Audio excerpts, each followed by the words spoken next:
All right, welcome to another DFW Running Talk. I'm Chris Dutzel. Today we have special guest, Greg Rankin. Greg, how's it going, man? Good. A little hot and sweaty today. Just ran a 5K. I know. Chased you down. You did chase me down. I actually chased you for that first mile, and then I passed you for maybe it was a mile-ish, and then you passed me the last mile here. Kicked my butt, and then I stopped running. I was like, I started back again. But Greg and I have been running together for a little bit of time. I've known you for a really long time, and I remember when we started running together, you thought, that's just Leah's husband. That's what you told me. Exactly. So that's all I've known you as probably for a good couple of months. Yeah. Wednesday mornings, running with Leah and Leah's husband. No, you and Leah used to run together quite a bit in McKinney, is that right? Actually, Rockwall. She came out to, That's right. That's right. You've been in the running community for a really long time, and you've been well known. You're a coach. You've run some really good times in marathons, half marathons, 5Ks. You've done a lot. So what I want to do is just get your story a little bit, know a little bit about you. Like, when did you start running? How'd you get excited about running? All of those kinds of things. Well, if we want to know where it started, that's all the way back in high school. Freshman year, going to high school, felt like the only way to get in with the in crowd was play football. Fortunately, I was the smallest kid in the whole school. And so I didn't get to play much in football. But in spring training, after our freshman year, we had to run this 3-mile loop out around the neighborhood and back to the school. And I was beating everybody by a mile. Literally by a mile, probably. Literally by a mile. Well, football players are more sprinters than they are long distance runners. Exactly. So first time I really knew I could run. So coach asked me to come out for track. And first track meet we go to, I get put in the mile. Freshmen didn't have the 2-mile back in, gosh, that would have been 19. Dang. No, I'm just joking. But my big memory is Terrell high school track, running the mile, take off, get a big lead, and the monkey jumps on after 3 laps. One guy passes me in the curve, another guy passes me on the back stretch, and then coming down the finish, a third guy catches me. And I thought, man, I'm not going to get anything. First, second, and third place is who gets awards, right? That's what I knew from the Olympics, right? Gold, silver, bronze. But we get on the bus, and it's even worse than that. My coach starts handing out awards, and I got a 4th place ribbon, which was pink. I never got to live that down. Everybody on the bus riding back to our school. So that was my start into running competitively. Okay. Sounds like you kept going. Freshman year, yeah. And the coach convinced me that summer that I should do cross country, explained what it was. The rest is history. I've been running on and off ever since. I've had at least 3 different running careers, running stints in life. Yeah. Went through high school, actually was good enough to get a scholarship to college, West Texas. Before we get to that, I want to talk a little bit about your fastest fire. Was it 5K back then or 3 miles? 5K. So what was your fastest in high school? Fastest in high school was probably around a 15:50. Wow. I broke under 16. I know I ran a 15:38. That did end up being 3 miles, but it was on a cross country course at Norbuck. Okay, yeah. That's pretty impressive. And so you got a scholarship to run in Southwestern, you said? West Texas. Back before it was Texas State. Okay. Got the ring for it right there. Cross country championships. You won the championships in cross country there? We did. Wow. Yes. My sophomore year. So what was that? Isn't college like 5 miles, 6, or what is it? Yeah, it was a 10K then. Okay. So now it's an 8K, which is 4.97. But yeah, was going to school at Southwest Texas. Of course, you never think the coach knows what they're supposed to know. Yeah. I walked away after 2 years, gave up the scholarship, got married, started life, had kids, then started running again in the 1992. Okay. Through 2000. So let's back. So I graduated high school in 93. I didn't run from 86 to 92. Okay. Busy having kids and then just working, just living life. Trying to, having a career, taking a career. Yeah. Didn't like the way I felt. 92, started running. They had this thing on Young Country. I didn't even actually listen to country music, but my wife did. And she was listening to Young Country, and they were signing up runners. They were going to pay them to run 5Ks and 10Ks locally in Dallas. Okay. In the early 90s. You would wear a singlet with Young Country on it, and you had to wear this purple styrofoam hat of an armadillo, because that was their mascot for Young Country. So we would wear them before the race, and we would wear them after. They wanted us to wear them before, but of course, once I started working out, and I got on that team and started working out, it started getting competitive again. Yeah. Next thing I know, We were looking around for other people to run with, running at the lake on Sundays. Our Sunday morning crew did a few Dallas Marathon relays. So wait, these guys paid you to run, or they just? They paid for our entries Oh, and made okay. it all easy. But then once we started running at the lake, we ran into a few people. And at that time, Tim Gargiulo in 95 was training for the Olympic trials in the 5,000. Okay. He'd been at SMU, come through Plano East. He was actually there at the same time as Lance Armstrong. Yeah. There in those days. But he was being coached in Dallas at SMU on Tuesday and Thursday nights by Terry Jessup. And Terry took on a number of us Joe Blow runners for $30 or $40 a month.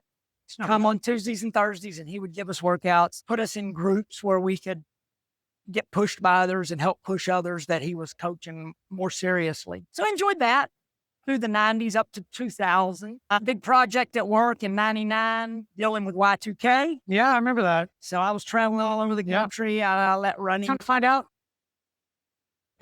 Nothing happened except a lot of us made a lot of extra money for bonuses for Exactly. making sure nothing happened. That's right. That's right. So that was one of the best times in my career on the financial side. But that kind of wrote my ticket to get some other opportunities career-wise. But I found myself missing running. And a college buddy was running and convinced me to sign up for the New York Marathon in 2000. Have you done a marathon before that? If we go all the way back to high school, running buddy my senior year said, hey, let's go run White Rock Marathon after cross-country season is going to be over. And so you actually did some distance. We would run 9 miles every Sunday around the lake through all the cross-country season.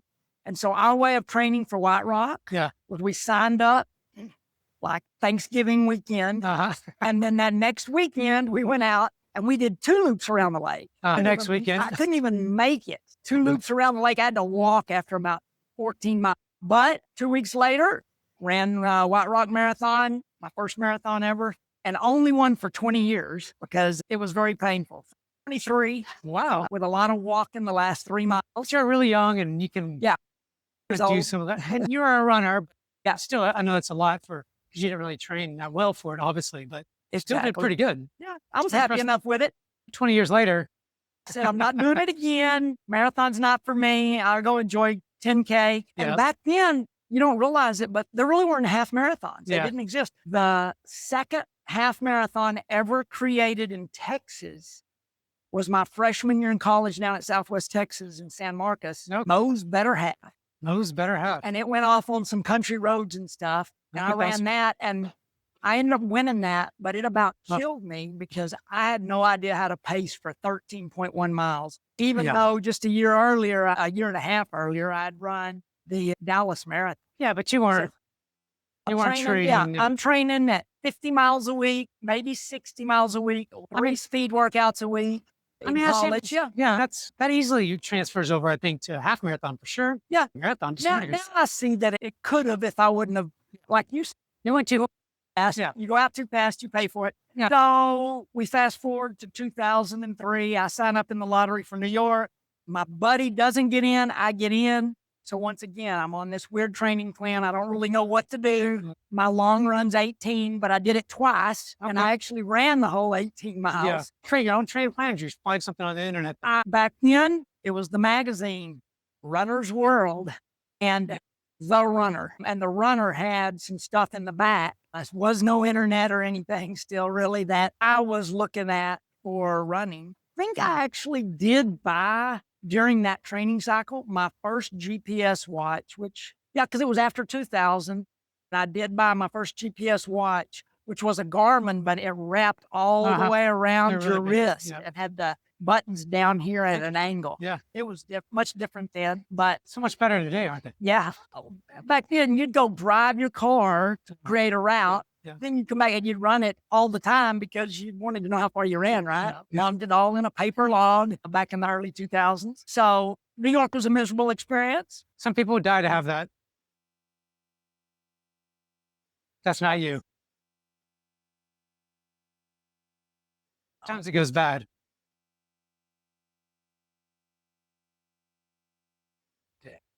My PR period for 10K is 39 something. So it's crazy. you think it's going to just translate. once again, I didn't know what I was doing. I didn't It know how does to translate do to it. some degree, but If you know how to utilize, you just have to really, run the right race. You have to Yep. be smart about it, especially marathons, to me. exactly. So went through a divorce, got away from running again. Probably my worst period, 2008 to 2011. I was coaching my kids in sports. I ended up getting up to 232 pounds.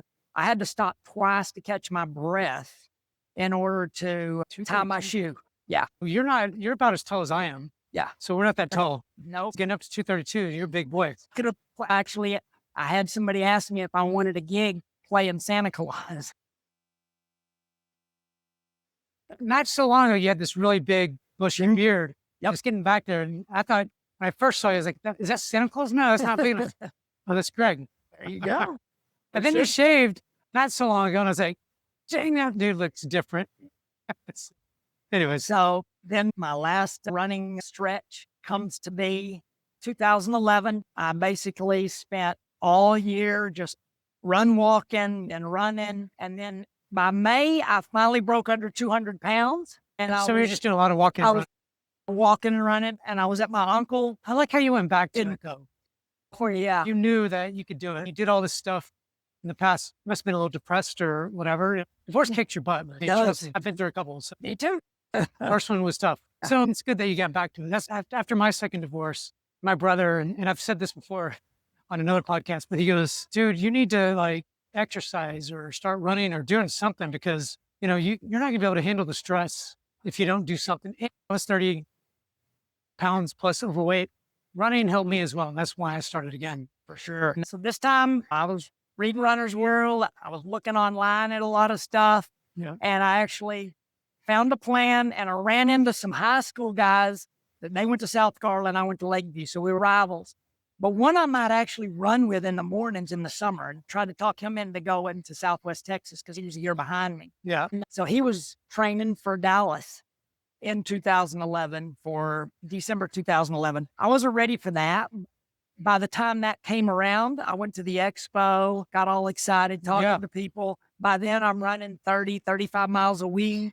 I think I've really got it figured out. I'm getting it done, right? This guy's talking to me about running a marathon. And one of the things you don't want to do is you don't want to overtrain. It'll get you.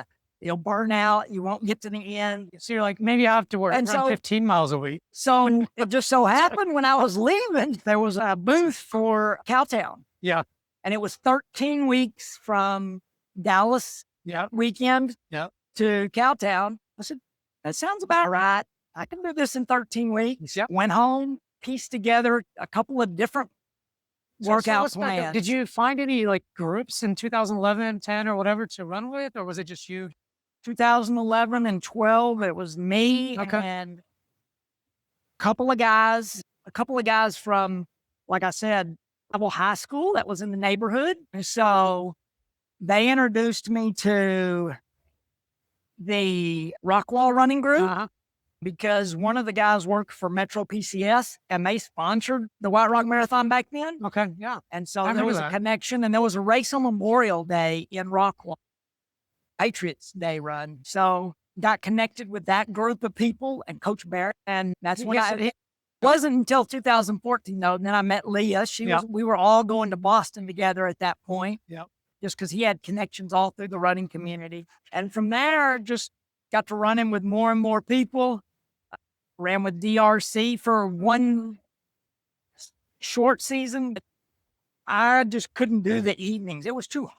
Yeah, it's tough. And so it didn't really stick. So I spent 2012 or that training, 13 weeks leading up to Cowtown was me, Danny Walsh, and Louis Reynoso with some sprinkled in track workouts out in Rockwall, just with random whoever was there. Yeah. On Tuesdays and Thursday mornings. Of course, going to Rockwall, you never have a shortage of hills to run. Yeah, that's right. So I got a lot of hill workouts in, and they were telling me, okay, you got to qualify for Boston on this marathon. When you go to Cowtown, don't go out too fast. You can get a 3:10 easy. Yeah. You're already over 40. You'll be fine. But in my mind, I was like, I'd already been looking at all the pace charts, writing it all down. I want to run 3 hours. Oh my gosh. If I run 3 hours and 45 seconds, I'm okay. but I want to put myself in position to try to break 3 hours when I get to 22, 23 miles. It's quite the goal. I like it. And so they were like, okay, if that's what you want to do, but I think you're making a mistake. I went out that day, ended up running a 357, a 257. Oh, I was about to say 350. 257. Dude, that's awesome. And qualified for Boston. So signed up. Although Louis had already qualified for Boston at Dallas when I was first started running with him. And Danny ended up qualifying later that summer, but then he got injured. So me and Louis, and we met up with another guy named Ernie, who their parents knew or something, who qualified. So it ended up being me, Louis, and Ernie, who went to Boston in 2013. Okay. Of course, we all know that's the bombing year. Yeah. That was our first Boston. We had just left the area where you picked up your bags back in the day on the old school buses, gone to the commons, gone underground when you could still park under there. And that's when the bombs went off. So we didn't even know what happened. When we drive up and out, people were running and scattering everywhere. Mad chaos. It took us over an hour to get a hold of anybody on the phone because it was just gridlock on the cell systems. They just kept us going in circles around the park because they didn't know if more bombs were going to go off. Very surreal, but that kind of cemented it for me. Were you scared to death? 2013. I wasn't going to be scared off by them. Yeah. I was going back. Yeah. And I was the only one of the three of us that went back. And I went for 10 years. I didn't finish all 10 years, so I don't have a 10-year streak. Because in 2018, I had sciatica and I just couldn't finish it. I started. By the way, that's when Leah started, was 2004. And she's been streaking it ever since. Yep. Carrie started in 2013 with me, but I didn't know her. But a whole bunch of that group in Rockwall started in 2014. He and Carrie are probably the only two left out of all of that group that are still streaking it. Still streaking it. And to back up, once I got that marathon bug, once I did good at Cowtown, I got fully off into it, created my own plans. You became really smart about it. The fall of 2012, I actually had gotten into New York based on that Cowtown time. Yep. Their signups had already ended, but I sent in a thing and they let me in. But that was the year of Sandy. So we get there, didn't get to run it. And my wife was with me at Boston. She was my girlfriend at the time, Veda. Yeah. And then she went to New York. So after that, she said, I'm not going to any more marathons with you. So we did when we got to New York, and then they canceled it while we're in the park. At Central Park, the police driving around in their cars with their megaphones. The marathon has been canceled. So we get online and found a race in Pennsylvania. Okay. That's good. Went and ran that race. Brought my time down a little bit faster. Then in 13, so you went faster than 257? Yeah, I went 257, then 255. Wow. And then in Boston, my first one was a 254 wow. in 13. And then just started this cycle of running marathons every spring and every fall, slowly bringing my time. I say slowly. Fall of 2014, still my fastest time, which is in Chicago. 6. Yeah, but he still give me a hard time because I ran a 246.01. Running those times back then was really amazing. Do you think that today you're starting to see a lot of both men and women just hit under 3, especially in the Dallas-Fort Worth area? I mean, there's a lot. I don't remember that many people in 2014, 15. If you hit under 3, you're like, oh my God, look how fast that guy's.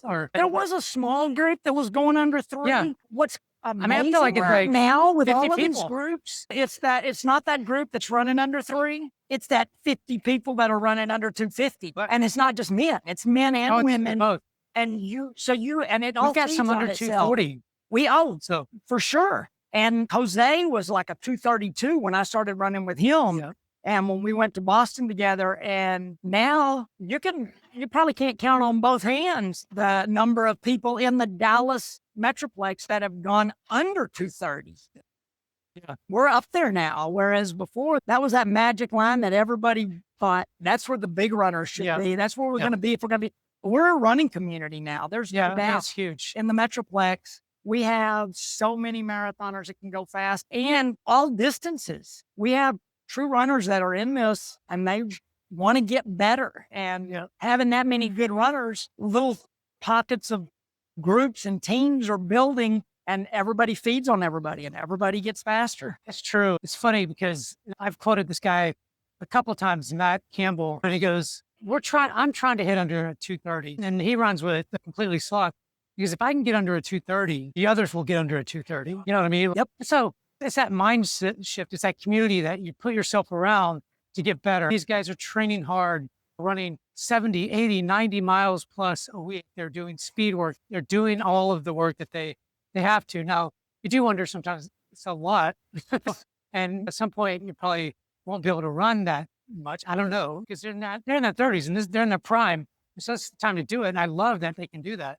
It's pretty fun to watch, really, to me. Totally agree. There is something to be said for putting in the miles, because I was up in that 70-mile-a-week range. I was doing that type of workouts, and the Rockwall group, because we had a group, we pulled 6 or 7 people under 3 hours by doing those kind of workouts and learning to put in the miles, getting those long runs in regularly.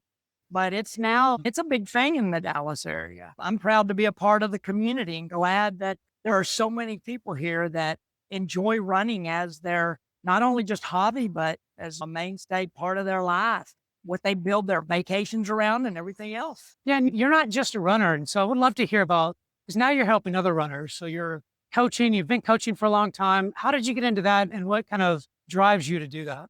So when I started having success at running the marathon, some of those same people that I was running with wanted to go to that next level. They started asking me to help build them plans. Yeah. I did. About that time, 2014, 2015, my son's going into high school, and the cross country team saw me giving him extra workouts and doing extra things. So I started coaching a few runners at the high school level, and we actually created a program where we took a group of 8 guys, 2 college guys and 6 high school kids, to Colorado for 10 days and did altitude training and just put it out there. In the midst of that, what I guess got me the ability to do that, besides being around with my son running in cross country at high school level, going to cross country meets and stuff, I parted ways with my first career in IT, a mutual thing. New management got brought in. Yep. I took my package, I left, and I tried to start my own business as a landscape business, but I didn't have the fortitude for it. But I did. Or to do that. While I was getting back into corporate America, I took a job at what then was called Run On. Yep. They had I remember that. in Murphy. And Kathleen, the manager there, asked me if I would coach people. Okay. And then the kids came in from Wiley High School, Allen High School, different high schools, and were asking if I would put together plans for them. So that was my main segue in, other than 4 or 5 guys and a few ladies out of Rockwall area. And then the 2 that I mentioned already, Danny and Louie, that I started out with when I started back running, they had me build them a plan. And then it just mushroomed. Rogue bought out Run On after it had become Jackrabbit and everything else. And they wanted to hire a coach in Dallas that would coach the more elite runners. Yeah. And so we took a group of the runners that wanted to be coached more serious, have more serious plans, and we built that program. We ended up, I think the highest it got to was 19, but we averaged about 12 to 14 people in the program for a couple of years. We never recovered after COVID, though. Yeah. And then I started coaching on my own after that. Since mid-2021, full year into COVID, I just put out my own shingle and offered that coaching service. That's nice. And you're still doing that? I've only got 5 runners right now. I usually try to keep it maybe 10 runners, mostly training adults at this point to train for marathons or half marathons. Yeah. I did have a runner that wanted to run fast that I trained to get their speed back to get them ready for a 5K last year. Kevin Hebert, who you had on your podcast, I took him through his first couple of marathons, and I think he's still got a lot in him.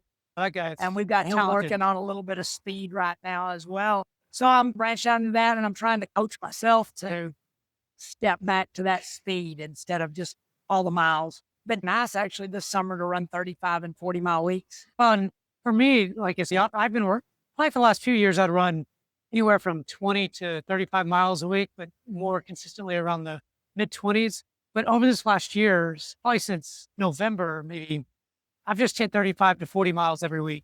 just to build I've done it before, but I haven't done it in a long time. And so that's what I'm doing is building my base, I think. So then I have a good half marathon. My goal is a half marathon here in September. I'm going to do a Revel race downhill. And I think that's relative, right? Like you're saying, oh, 35 or 40. I'm like, for me, it's pretty good. You know what I mean? Nope, I get it. And you're right. It is all relative. And I've been running with White Rock Running Co-op more in the last year, and just the whole variety of runners. Yeah. And I can get to Holy Hills on a Wednesday morning. If I'm not feeling it, there's going to be some people I can run with. That's right. And I can run 10-minute pace and feel good about it. Go. And if I get there and I'm feeling good, I can go out with people that are running under 9 minutes, running down at 8-minute pace for the hill. So either way, it turns out to be a good opportunity to run with other people and mix up that distance that we do run. I do tell myself, okay, it's time to change gears again because I am signed up for New York this fall. So 13 weeks out, that's that magic number of weeks for me. So I'm going to try to get my mileage back up. Just in the 50s for the next couple of weeks, but be in the 60s after that for about 8 weeks. It's the way my plan works. So I think that's smart. I think that's, at least you're not doing 60 miles every single week and thinking you have to stick with that. Yep. Injury is real. So do you still have PRs in you think? I'm not even looking at PRs. Starting next year, when I turn 60, I do want to break 3 hours in the marathon again. Okay. I actually want to break it in every age group since my 40s. So 40 to 45, I did it. 45 to 49, I did it. 50 to 54, I did it. I just turned 59 and I still have not done it since COVID came. So I will be going for it at New York. Wow. Not a good course to try to break 3 hours at. No. I've run a couple of those in the last 2 years. Okay. Close. So I've got right on the edge. They were downhill courses when I ran the 302. Okay. But Love downhill. I also signed up for Louisiana in January. Okay. So if I go into New York and I don't quite get what I want, I'm going to continue my marathon cycle into January. Are you still doing it if I get under 3, I will, because I'm also trying to do a marathon in every state. And so that'll be state number 21 in Louisiana. And I'm already signed up, so I'm locked in on that. So how does it work with like family? Do you ever have family that goes with you? Or I know your son's been doing some. My son ran in high school and college. He was actually a cross-country nationals qualifier twice in cross-country, twice in wrestling. So he's definitely on the athletic side. He still runs now. He did his first marathon with me, circle back a year to Eugene 2024. Yeah. And blew my PR out of the water on his first marathon. The guy's how you can tell, like, he came around with this one day at Holy Hills or whatever. And you could tell he's very talented. Just seeing him, you're like, that guy's fit. He makes daddy proud. And then I took him to his first Boston this year, and he cramped up a little bit. So I get to brag that I've still got a faster Boston time than he has. So that means he has to go back. I'm sure that he doesn't mind. No. And I do coach him. I actually, in the midst of my coaching, he lost his coach his senior year at his university, and they hired me to coach the cross-country season. So I went and lived there and coached the cross-country team, got State Farm to let me work totally remote for 3 months. That's pretty awesome. So that was a cool experience to get to coach. It's at the D3 level, but still coaching college kids that are there and that want to be running. Yeah. They can't be on scholarship in D3 for athletics. It was a fun experience. It was great to get to. When your son was really fast in cross country too, right? Yeah. He did fairly well, I'm sure. So he could not break 25 minutes for the 8K on a cross country course. I think his PR was, I know it is because I always give him a hard time about it. 25:01. He got close. He did. He got very close. I would just say, 25 minutes. Didn't break it, but what did I leave out? I'm sure I'm leaving out a ton of stuff. Oh, I'm sure. But we'll talk over time on runs. Yeah. And as you learn more about me, maybe we'll come back and we'll talk some more about running anytime. I'd love to. Greg, this has been really great. This is the first time I've done this live with anybody, so I appreciate you being my guinea pig on this. Hopefully it's not as loud as it sounds for us because it's been really loud with planes and things like that coming. So we'll see if I can take out some of that. But Greg, it's been really good. I really appreciate you coming. Thanks everybody for tuning in to another DFW Running Talk. I'm Chris Stetzel, and this is Greg Rankin. Thanks everyone. A great one.